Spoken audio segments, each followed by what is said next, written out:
Bu videoyim 3 so'mga qimmat 3 pulli blogerlar haqida. Hurmatli 3 so'mga qimmat blogerlar.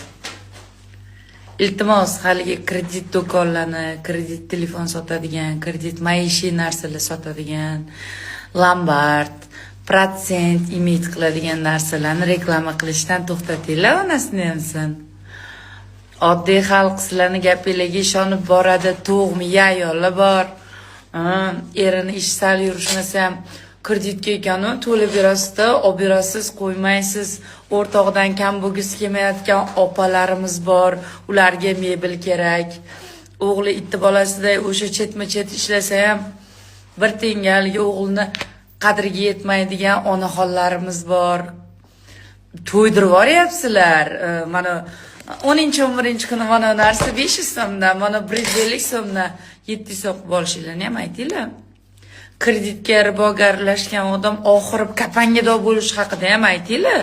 Birorta bir blogeringlar chiqadimi? Unda bir bu narsalar yomon, kerak emas deb qachongacha odamlarni kerak emas bo'lmaydigan narsalarga ishontirmoqchisizlar? Vobshe sizlarga tushunib bo'lmayapti-da.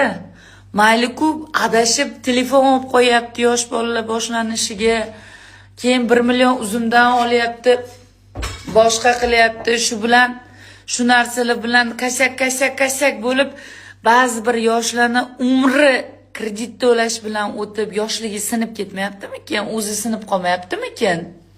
Nech pul beryapsizlar shu kreditli haligi bo'lib to'lashli narsalarni reklama qilib berayotganinglarga? Nech pul olyapsizlar?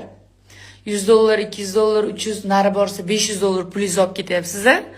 Lekin 5 milliardga qimmat, shundan aziz bo'lgan insonlarning hayoti nima bo'lyapti? Kreditini to'lamayotganlar o'zini osib qo'yayotganini bilyapsizlarmi? Eshityapsizlarmi? Odamlar o'zini davlatdan qochib ketayotganlarni-chi? Shu sizlarga o'xshagan joylardan kasak qilib turib, oxirida uje ana eksport degan narsalarga kirib ketayotgan bolalarni taniyapsizlarmi, bilyapsizlarmi? Sal erkinroq yashaylik, o'zbekchilik yaxshi, lekin men o'zbekchilikni haddan tashqari o'tkazib yuborish yoqmaydi menga. Sal erkinroq yashaylik, bo'ldi o'y. Yig'ishtiring bu kredit degan narsani. Oldinlari qornimiz och qolsa, ertasiga ovqat kelguncha kutardik-da. Nimaga hozir yeydigan ovqatgacha kredit? Nimaga hamma yo'q kredit? Bu yaxshi narsa emas-ku, kallanglarni ishlatinglar.